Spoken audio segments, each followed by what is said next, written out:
Está começando mais um Opinião FC, o programa de futebol do jornal Opinião CE. Eu sou Gustavo Calvano e hoje nós vamos comentar sobre os últimos jogos, os principais jogos de Ceará e Fortaleza. Mais uma vez contamos com a presença de Serginho Amizade. Tudo bem, Serginho? Tudo bem, valeu, Gustavo. Prazer estar aqui de novo com vocês. Semana passada não deu para me vir. Um abraço para o Fernando também. E, como diz meu amigo Fernando, assim, ativa o sininho. Tem que ativar o sininho, né? Um abraço a você que está nos assistindo, ao Serginho, a você, Gustavo. Segue, se inscreve aí no canal do Opinião CE, assista ao nosso podcast, Opinião FC, ativa o sininho, recebe as notificações, segue a gente direto, viu? E manda sugestões. Prazer mais uma vez ter o Fernando na mesa também, a volta do Serginho. E hoje o principal assunto é Ceará e Vasco. Ceará joga hoje pelo Brasileirão. É uma partida... A gente estava até comentando aqui nos bastidores, uma partida bem decisiva para o futuro do Ceará, porque o Ceará ele acabou de subir, voltar para a Série A, e aí fica aquela dúvida de como vai ser o ano do Ceará, se vai brigar pelo rebaixamento, se talvez, quem sabe, sobre um pouquinho ali para uma Sul-Americana, e esse começo de competição é muito importante para definir, né? Então, eu queria saber qual é a expectativa desse jogo, já pegando o retrospecto dos últimos jogos, que o Ceará tem 4 pontos, né? Tem 4 pontos. Empatou a primeira, ganhou a segunda e perdeu a terceira. E aí eu queria começar com o Serginho, saber o que é que a gente pode esperar dessa partida. Bom, se for mantido o que vem acontecendo desde julho do ano passado, o Ceará dentro do Castelão, ele crava o jogo, né? Tá invicto, né? Tá invicto, ele não perde, né? E agora, o campeonato nacional briga o tempo inteiro por pontos, e como vocês já realçaram aqui antes no bate-papo que a gente estava tendo, começar bem é tão importante quanto lá pelo meio e bem também. Por quê? Porque você, lá na frente, lá no final da competição, você começa a contar. Naquele dia teve aquele jogo que nós jogamos bem, não pontuamos. Então, são jogos que o resultado interessa e que a permanência na Série A é muito interessante para que o Ceará continue e o Fortaleza também, né? Então nós estamos aí na expectativa que o Ceará faça uma boa partida, atrelado principalmente à força que a sua torcida dá. E aí estamos lá, então vamos torcer pelo Ceará e vamos ver como é que o time está, como é que ele se comporta. Não sei se o Mugni joga. Mugni joga? O Mugni já não vai jogar. Pois é. E aí o Mugni não joga, mas em compensação o Coutinho também não joga, que é um dos craques do Vasco, né? Mas em compensação eles têm o Payet, por exemplo. Então o Vasco tem um elenco forte. Tem. O Matheus Bahia joga? Joga. Matheus Bahia joga, então você já ganha uma certa força ali pelo lado esquerdo, entendeu? E vamos ver como sai. Eu fiquei preocupado no último jogo, como o Pedro Raul, né? Como ele começou a se comportar. Ele já tinha dado uma entrevista 15 dias antes da partida contra a Juventude, onde ele falou que tinha que segurar o jogo, que estava saindo na frente, mas a equipe não conseguia se manter. E ele ficou muito irritado no jogo. Chegou a ganhar um cartão amarelo pela irritação e chegou, inclusive, o segundo que ele recebe por reclamação, né? Pedir quase um vermelho, reclamando e insistindo isso tudo, né? Isso reflete um certo desacerto, assim. É um jogador que tem uma importância grande. Agora, o próprio jogo contra o Juventude nos deixou, assim, o primeiro tempo eu vi e fiquei contente com a atuação do Ceará no primeiro tempo, né? O Dieguinho pelo meio, entendeu? Me parece algo muito interessante, porque ele é um jogador que ele praticamente inicia a jogada. Ele é muito habilidoso, ele tem força e velocidade, e ele arranca e ele puxa o time, mesmo jogando de volante, né? Lamentei no segundo tempo o Léo Condé ter tirado ele do meio campo e jogado ele para o lado esquerdo. Não entendi. Mas quem sou eu para discutir uma coisa que o técnico deve estar vendo lá durante muito tempo? Mas é um jogador que importa muito ali naquela posição que ele joga, né? Então, estamos aí aguardando o Ceará, vamos torcer pela vitória, e o Ceará tem a força da torcida, a presença, e o Vasco também vem querendo melhorar de vida, né? Vendo uma vitória sobre o Sport, um pênalti cavado de maneira estranhíssima, assim como foi o gol do Fortaleza anulado aqui, embora eu já conversei com o Rodrigo ali, que é um torcedor fanático do Ceará, ele falou, não, estava impedido sim. Vamos em frente. Porque a discussão desse jogo contra o Internacional foi exatamente, você não vai discutir com a tecnologia, realmente mostrou a origem da jogada, estava impedido. Estava né? impedido mesmo, né? Estava, não tem o Então, que discutir. Eu não vi Agora também, o Vasco, então... por exemplo, eu assisti ao jogo, o Vasco Sport, e eu achei que o Sport foi garfado, foi prejudicado. Mas, apesar de tudo, da chateação do time pernambucano, dos jogadores, eles lutaram o tempo todo. Do primeiro ao último minuto, o Sport estava em cima. Mas que ele foi o segundo gol, o Verratti, na minha opinião, ele fez falta no zagueiro do Sport. Teve aquele pênalti a favor também do Sport, que não foi marcado. E, engraçado, esses lances polêmicos... A gente queira ou não, mas aí, né, as imagens estão aí para mostrar para a gente. Os lances polêmicos até o momento só prejudicaram, em maioria, os times do Nordeste. Pois é, a gente vai torcer para que não se repita, porque o interessante nunca é que o foco seja as falhas da arbitragem, exatamente, os problemas de arbitragem. Porque o melhor jogo, a arbitragem ela vai bem, quando ao final da partida, sei lá, daqui a meia hora, você não sabe quem foi o pessoal da arbitragem. Quem foi que apitou esse jogo? Ixi, rapaz, não sei, é porque ele apitou muito bem. Aí você esquece. Quando ele falha, ou falha muito feio, né, uma falha humana é normal, acontece também de ser mal intencionado, aí você se lembra de quem estava dirigindo a partida. Mas com relação ao Ceará e Vasco, o Serginho já passou muito bem, mas o Ceará tem condição de vencer e buscar vencer dentro de casa, manter a invencibilidade e conseguir saldo de gols. E fora de casa, o Ceará tem que nos 2 jogos, o Ceará partiu na frente. No primeiro, abriu uma vantagem de 2-0, cedeu o empate, né? Coisa de desatenção da defesa. A mesma coisa aconteceu no jogo passado contra o Juventude. Fez 1-0 aos 40, 5 minutos depois tomou o empate, uma falha coletiva na defesa, e a mesma coisa, a mesma desatenção aconteceu quando o Ceará tomou a virada. Pois é, o Serginho até adiantou, perdão interromper, mas o Serginho até adiantou que o Ceará e o Fortaleza tem que evitar esses e se, né? E se. Porque parece que o Ceará tá vendo muito desse e se. A gente comentou até no programa passado de uma matéria escrita pelo Tom Barros, de lembrete, Fortaleza e Ceará, existe segundo tempo. Porque parece que os times entram com tudo no primeiro tempo, eles fazem um bom primeiro tempo, começam fazendo gols, têm uma vantagem boa no placar, e tem um apagão no segundo tempo. Eu poderia até acrescentar aí no lembrete do Tom, vale para Fortaleza, vale para o Ceará. Depois do gol que vocês fizerem, o jogo continua.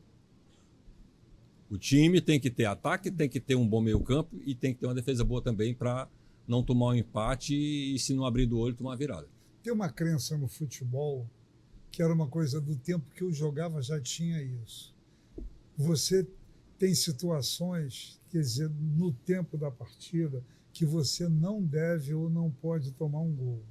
Por exemplo, você vai jogar na casa do adversário, você deve não tomar um gol contra você logo nos 15 minutos iniciais. Também é muito ruim você estar ganhando o jogo e tomar um gol quando o primeiro tempo já está se acabando. Entendeu? Coisa que está acontecendo frequentemente. Porque você está vencendo a partida e uma coisa é você, na casa do adversário, está vencendo uma partida, ou na sua casa mesmo, aí você toma um gol quando já o primeiro tempo está se acabando. Aí você chega no vestiário, é outra coisa. Não é a mesma coisa. Porque se você está ganhando o jogo, você chega no vestiário, aí a conversa, olha, vamos manter, vamos fazer assim, está dando certo, está não sei o quê. Se você toma um gol, geralmente alguém falha ou acontece alguma coisa, a conversa no vestiário já é outra. Entendeu? Então, isso são instantes dentro da partida que eles são vitais, assim, para o procedimento dos jogadores e tudo. eu lamentei muito que isso tivesse acontecido com o Ceará, e ainda mais com o lateral direito, que devia estar fazendo aquela cobertura, talvez junto com outro jogador mais alto e tudo, porque ele não tem tanta estatura assim. Mas ele é muito bom jogador. O Fabiano é muito bom jogador, ele é muito firme, ele é disciplinado, e ele joga correto, ele não erra quase, e teve essa falha de cobertura, que passa por ele também, porque aconteceu ali no lado dele. O jogador se antecipou, né? O cruzamento veio, e o Ceará não teve cuidado com esse lance.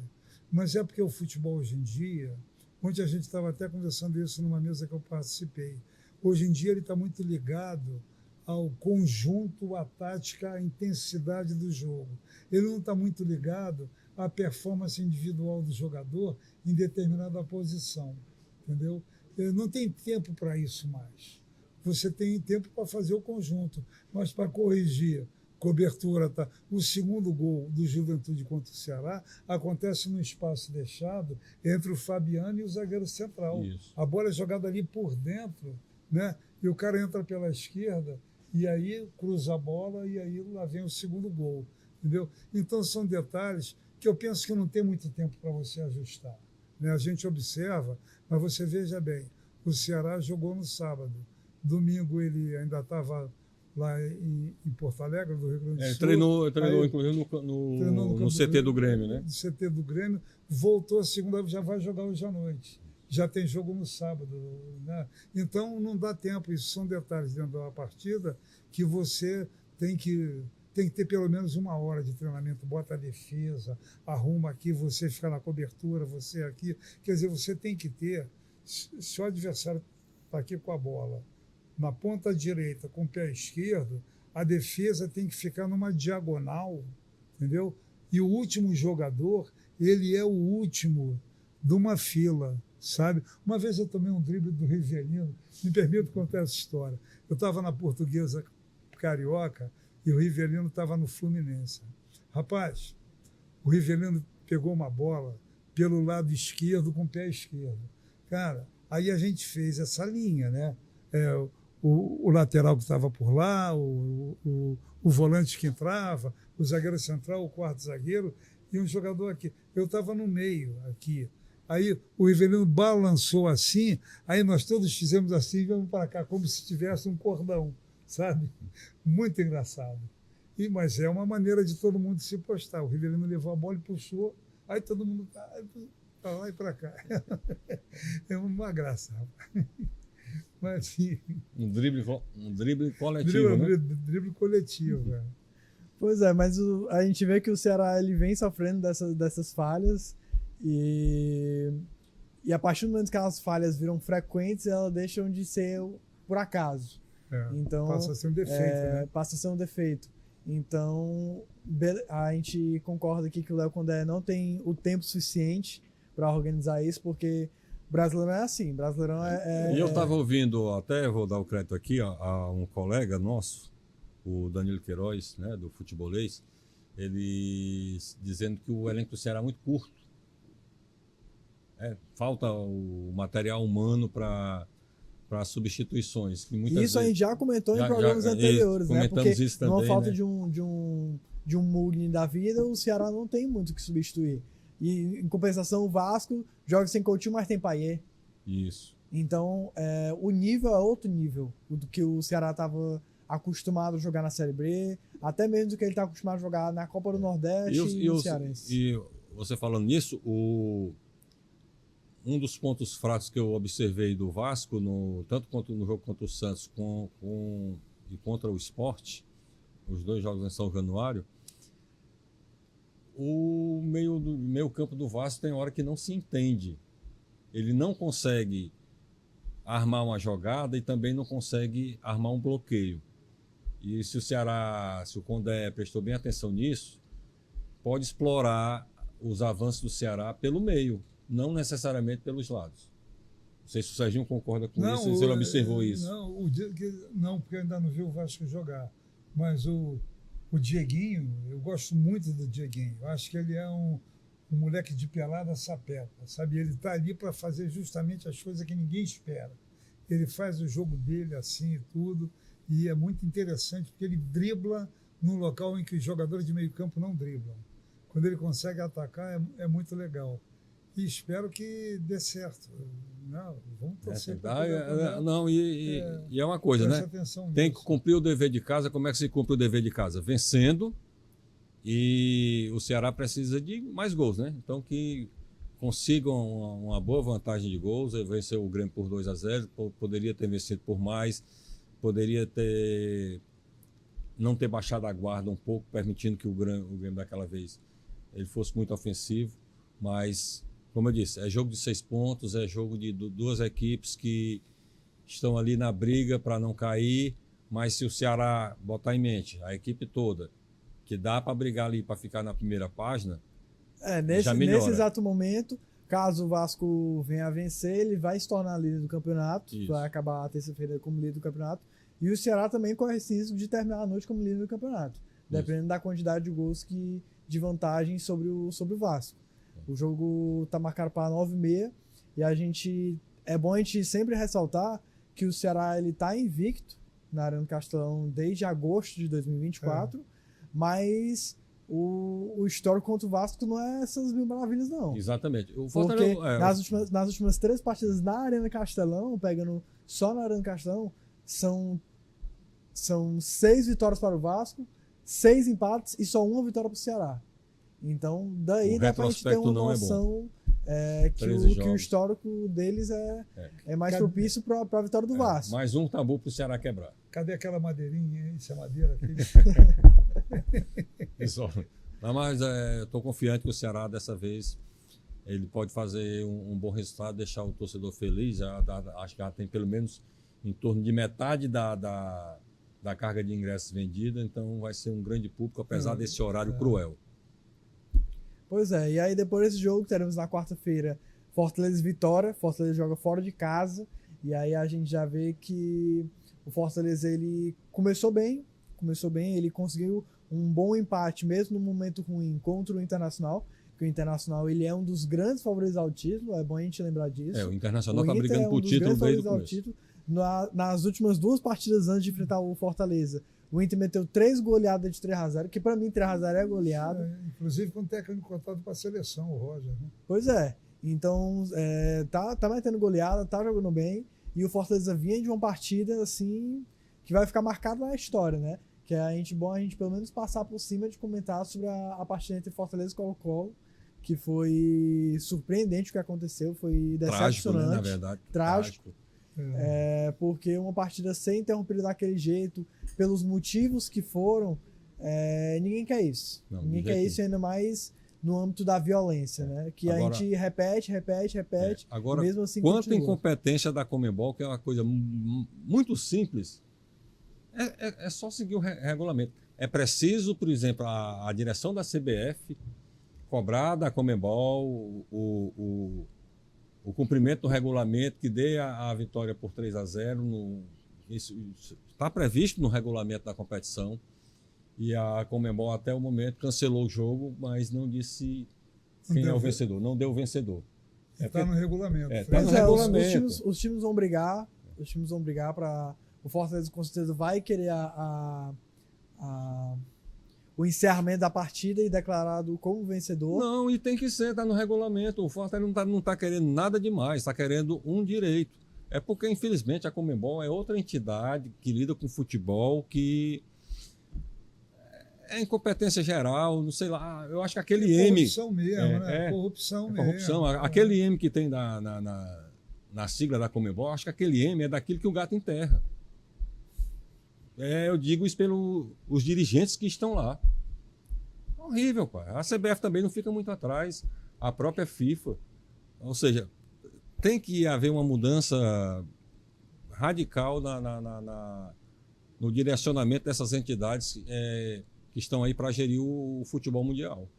E os telespectadores podem até ver alguns vídeos que foram postados no Portal da Opinião e também vão passar aqui ao longo do programa, que antes mesmo da partida acontecer, tinha torcedores do Colo-Colo tentando invadir a área dos torcedores, subir no muro. Tentando entrar sem ingresso. Tem a área a parte da confusão também, que quebra um vidro. Então, pronto, é justamente esse vídeo aí que foram gravados por torcedores do Fortaleza, demonstrando o que estava acontecendo. Pouquíssimos seguranças no local, pessoas para conter, né? E ainda tem aquela coisa que eu estranho, não sei se é da lei da lei do Chile, né, com relação à segurança pública. A polícia não pode ficar dentro. A polícia não pode entrar no estádio. Né? Um absurdo. Aí aconteceu essa tragédia lá, uma menina de 18 anos, um rapaz de 13. Um amigo absurdo, rapaz. Uma criança e um adolescente de 18 anos, rapaz, no começo da vida. Tem quer dizer, regulamento, as coisas, por exemplo, quando você aluga o estádio, né, o clube que alugou é responsável pela segurança. E a segurança não pode ser pública, porque ele tem aquele faturamento daquela renda e a segurança tem que ser privada, porque a polícia deverá estar tomando conta das coisas que acontecem na rua, não dentro do estádio, entendeu? Então, daí, entendeu, acontecem essas confusões, quer dizer, porque aí como dizia o Mendonça Falcão, o famoso presidente da Federação Paulista de Futebol, é faca de 2 legumes, entendeu? Porque ou você cuida de uma coisa ou cuida de outra. Na verdade, o que tem? O jogo parece que é uma coisa assim, sabe? Que não tem que ter muito cuidado com o jogo. Eles vão se divertir, eles vão para lá e tudo, mas tem que ter todos os cuidados, porque se deslocam milhares e milhares de pessoas para ver futebol, tanto dentro do Brasil quanto fora do país. E quem é que está a comandar essas coisas? Não tem muita diferença entre um presidente de federação e um presidente de uma confederação. Eles rezam na mesma cartilha. Eles querem que o mais pobre se lasque e que eles se deem bem. Então é uma briga, sabe, é uma briga terrível. Então essa coisa, por exemplo, da Conmebol, quais são os interesses que a Conmebol tem que o Colo-Colo não seja prejudicado? Quer dizer, tem muito interesse em jogo porque não é transparente. Então, se não é transparente, você nunca sabe o que está ocorrendo. Uma coisa que está no regulamento. Já lá, o Fortaleza tem que ganhar a partida de 3-0. Por que a Conmebol está protelando esse resultado? Não tem por que protelar, entendeu? É porque tem interesses que não são republicanos e não podem ser ditos em qualquer lugar. Então, e o que aconteceu foi tão trágico de um jeito, né, essas 2 vidas novas perdidas, que até o presidente chileno se pronunciou, achando aquilo ali um absurdo, como o Serginho falou. Os próprios jogadores do Colo-Colo também. Os próprios jogadores do Colo-Colo e eles intervieram na hora que começou a invasão do campo, porque se não há aquela intervenção dos jogadores, poderia ter sido muito pior. Ter sobrado até... E ali, querendo ou não, o próprio jogador também está correndo um risco, né? Eles correram o risco, muitas vezes o jogador de Fortaleza também. Mesmo sendo jogadores do próprio time, os torcedores não estão nem aí. Não estão nem aí se é do próprio time, se é do outro time. Ali eles estavam querendo atacar os do Fortaleza. Mas e aí, se decidissem atacar os do Colo-Colo? Isso. Então ali ele foi... E um dos alvos seria o Lucero, né? Que a vinda dele para cá, para o Fortaleza, gerou aquela polêmica. Antes mesmo da partida a gente já tinha comentado que ia ser um jogo pegado, ia ser um jogo tenso, mas não nessa magnitude, não da forma que foi, né? E aí passou esse jogo, a gente espera que o Fortaleza ganhe os pontos, né? Consiga os pontos, né? A vitória ideal seria 3-0 como manda o regulamento, né? O Fortaleza não quer nada mais nada menos do que o que está no regulamento. Pois é. E aí a gente fica nessa expectativa. E não faz sentido, como o Serginho disse, a Conmebol protelar. Não cancelou o jogo? Pronto, o jogo está cancelado. Então, vitória do Fortaleza 3-0. Já era para ter decretado isso, não era para esperar um pronunciamento do Marcelo Paes, CEO do Fortaleza, ou da direção da CBF. Está no regulamento, meu amigo. Cumpra-se. Fim de papo, ponto. Pois é, teve esse encerramento da partida, a suspensão da partida, e o Fortaleza já teve que voltar para Fortaleza, voltar para a capital, para enfrentar um Internacional, um adversário difícil, como a gente comentou aqui anteriormente. E eu considero um bom resultado, o 0-0. Podia ter sido a vitória, como o Sérgio falou naquela hora, com o gol anulado do Moisés. E assim, até uma cena.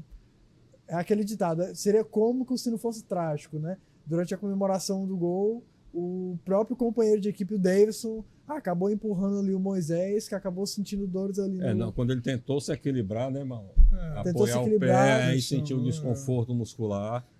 A torcida já tá possessa com porque o Davidson ele não vem fazendo bons jogos. Contrataram um palhaço. Na última partida, o Fortaleza perdeu e o Davidson ele tava como se fosse tranquilo ali, fazendo flexão. Então já havia uma alfinetada por parte da torcida. Ele parece que não está sofrendo com a derrota, né? Isso.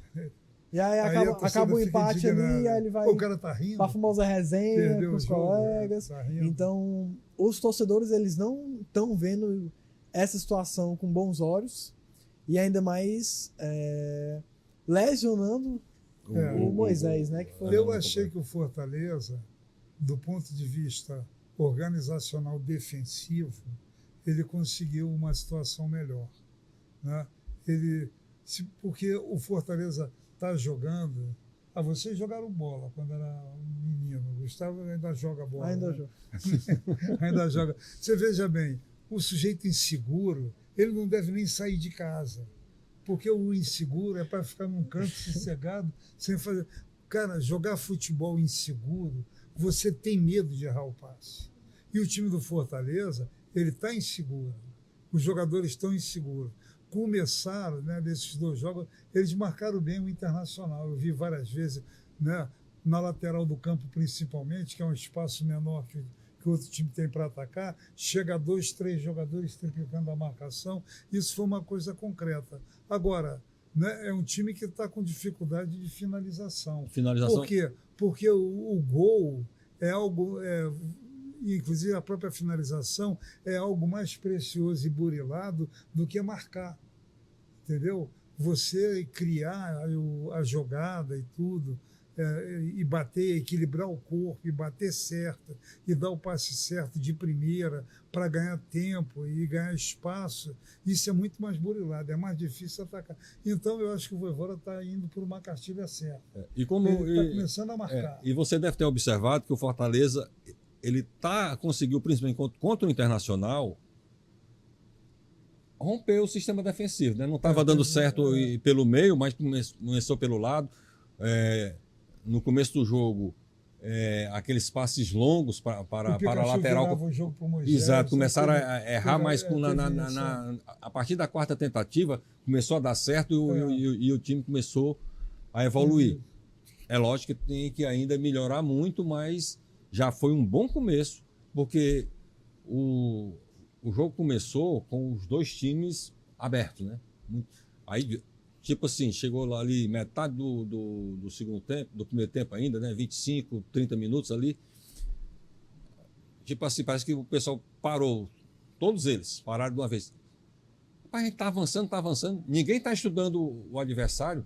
Aí você percebeu que o jogo ficou um pouco mais cadenciado, mas mesmo assim, já o Fortaleza mostrando aquela melhora de conseguir romper o sistema defensivo adversário e conseguir marcar melhor.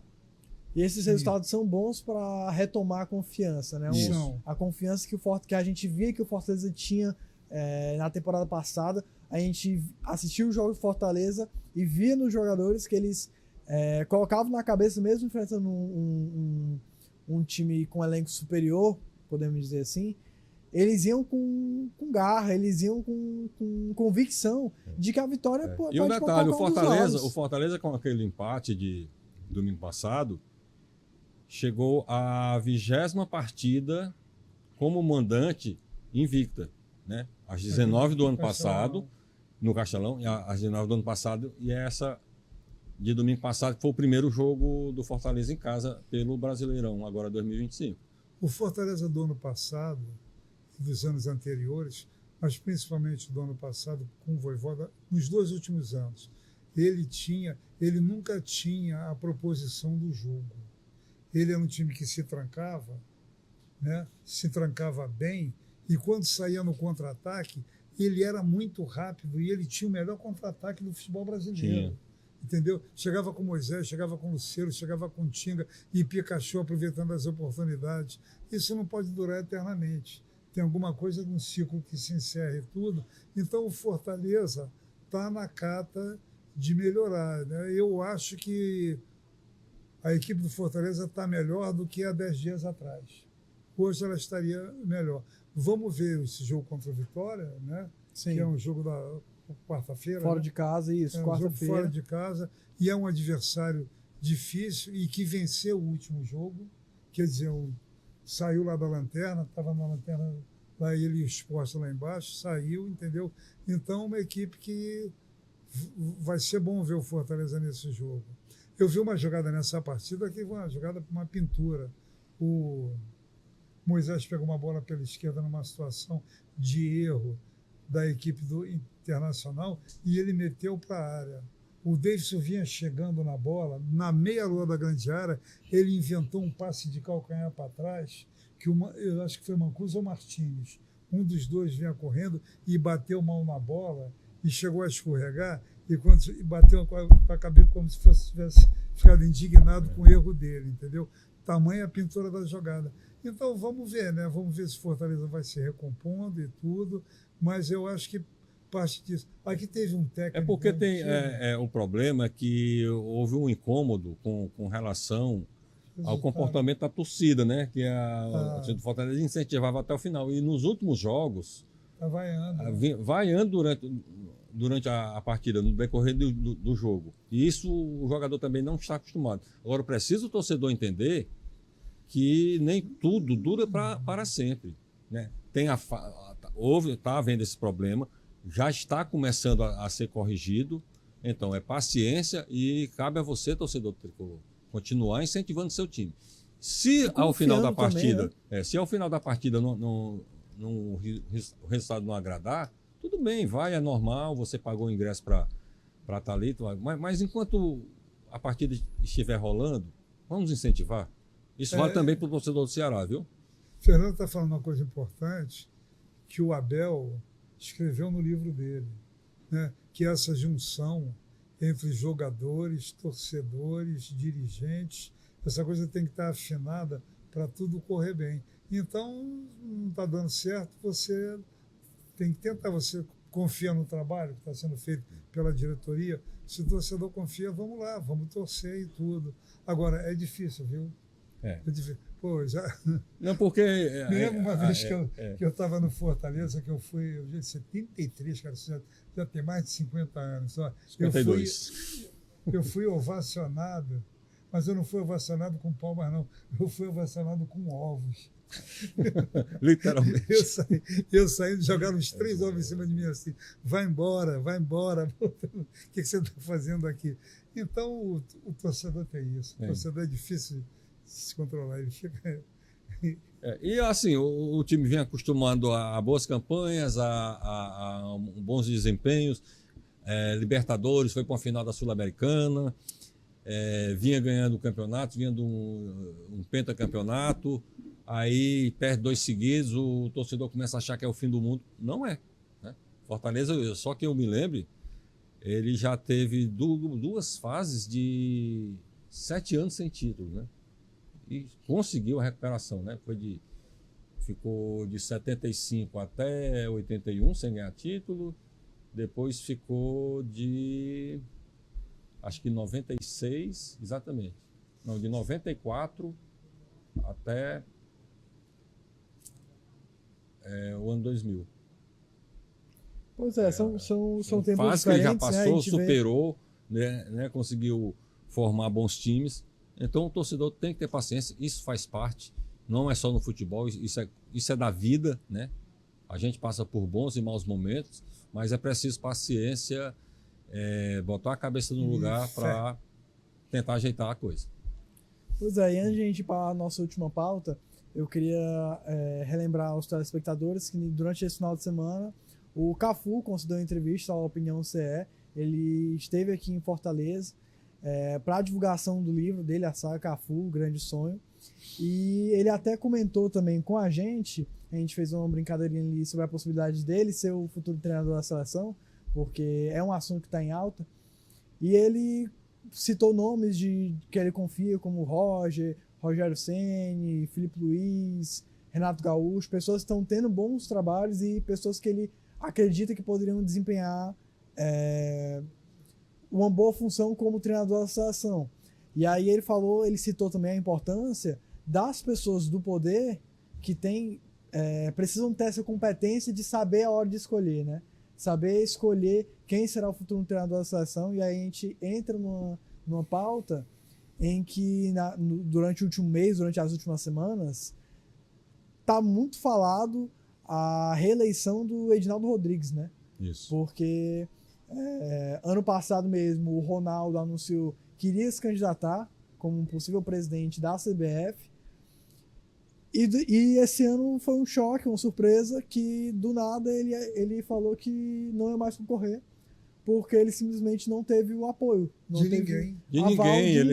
Ele falou num podcast, eu vi um trecho de mais ou menos uns 2 minutos e meio, que os presidentes de federação sequer se dignaram a recebê-lo. Para você ter ideia. Não, mas a gente reconhece o que você já fez no futebol, o seu talento como jogador, mas a gente vai continuar apoiando a excelente gestão do Edinaldo Rodrigues. O texto foi o mesmo, né? Ou seja, só fizeram redigir o documento e cada presidente de federação, ao seu modo, assinou e encaminhou ao Ronaldo. A revista Piauí, ela fala sobre o aumento de salário dos presidentes de federação, que quando Edinaldo Rodrigues, né? Que quando ele foi reencaminhado à presidência, e que aí, né, tem uma estrutura aí meio complexa que envolve o Superior Tribunal Federal, entendeu? Que deu um ganho de causa para ele e tudo. Tem uma história meio complicada que eu não consegui entender bem, mas eu sei que o salário do presidente de federação saiu tipo assim de 50 a 60 mil para 214 mil reais. Exatamente, saiu de 50 mil para 215 mil. 215 mil. Então você veja mais bem, de 4 vezes o valor. Você né? veja bem, quer dizer, o futebol que cuida do maior bem público brasileiro, quem cuida do maior bem público brasileiro, que é o futebol, é a CBF, que é mais patrimonial do que ninguém. Quer dizer, ela é patrimonial, ela atende um número de determinados interesses. Sabe? Quem são esses interesses? Você tem mais ou menos aí, junto com essa história, uns 150 a 160 clubes que jogam Série A, Série B, Série C, Série D, Copa do Nordeste, Copa lá de cima do Norte. A Copa Verde, né? E alguma outra coisa do Sul, entendeu? Aí você tem o Campeonato Brasileiro, dura o ano inteiro. Então você vive para essa elite desportiva.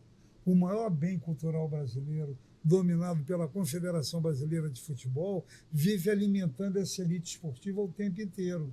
Então, os campeonatos estaduais são deficitários. Sim, eles são deficitários porque inventaram o salário de 150 mil, 200 mil para qualquer jogador. Qualquer jogador hoje em dia ganha isso da Série A, B. Você ganha isso, entendeu? Então, o salário lá em cima. E aí, futebol deixou de ser uma atividade esportiva e deixou de ser só um emprego para ser business, é comércio, é dinheiro, é patrocínio, é propaganda. Então, as camisas dos times têm 10 propaganda, aí aqui eu escrevo aqui Gillette nisso aqui eu boto refrigerante e tal, e toca essa bola. Aí é dirigente de clube, é empresário, é jogador, entendeu? E o futebol brasileiro, nessa estrutura toda, ele vai se perdendo enquanto seriedade, enquanto atividade esportiva. Os torcedores não diminuem nos estádios. É incrível. O ano passado, o público foi aos jogos e tudo. Por quê? Porque mexe com a alma do brasileiro futebol. Mas a grande realidade é que quase 90% dos jogadores brasileiros ganham entre 1 e 3 salários mínimos, entendeu? Jogam campeonato 2 meses, e depois eles vão fazer o Uber Motor. Conheço vários aqui que jogam futebol e que trabalham como Uber Motor nas horas. Eu lembro da época dos campeonatos locais, quando eu era repórter, em meados dos anos 80, que jogadores de times assim, tipo o Calouros do América, né, que você não alcançou, o pessoal se encontrava na porta do estádio.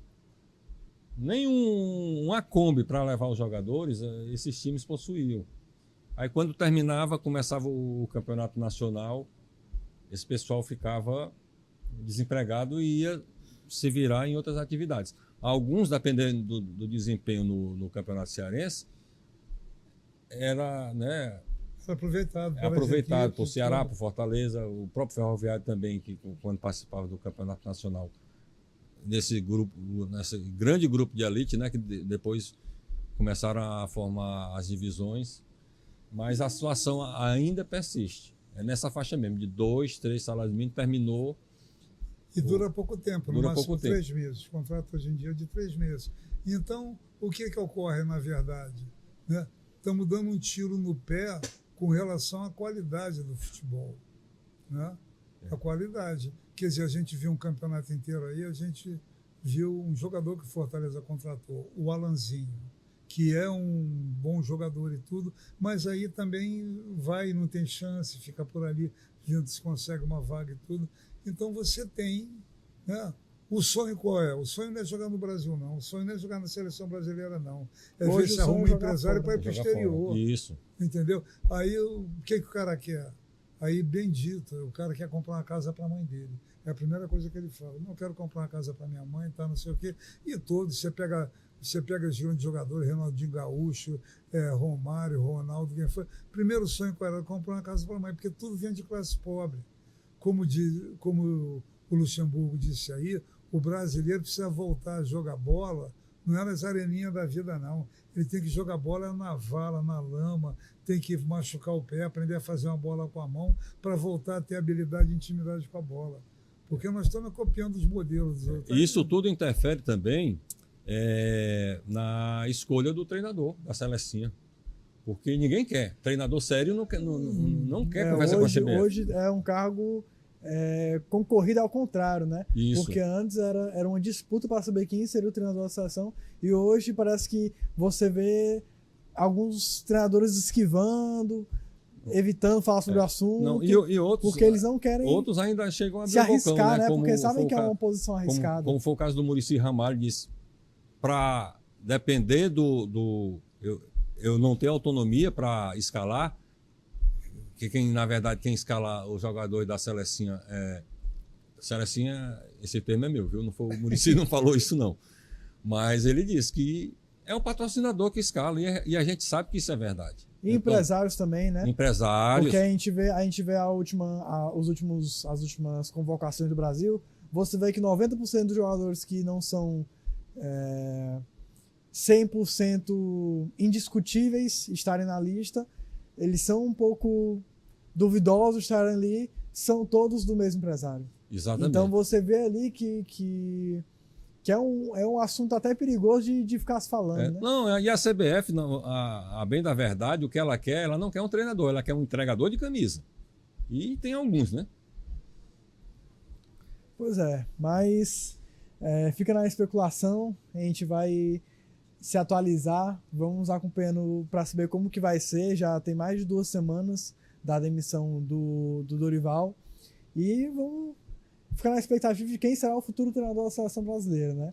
Queria agradecer mais uma vez a presença do Sérgio Amizade. Pensei que tu fosse perguntar quem eu indicaria. Não, aí é perigoso. Gustavo pega a gente, né? O jogo de hoje vai ser quanto? Quem será o técnico da seleção? Mas aproveitando a oportunidade, queria saber, se fosse hoje o Serginho no comando da CBF, quem o Serginho colocaria como treinador da seleção brasileira? Deixa eu pensar um pouquinho aqui. Eu já tenho o meu. Você costuma acertar na mosca. Diz aí para mim que eu colo. Para mim, o treinador ideal da seleção brasileira, eu colocaria o Renato Gaúcho.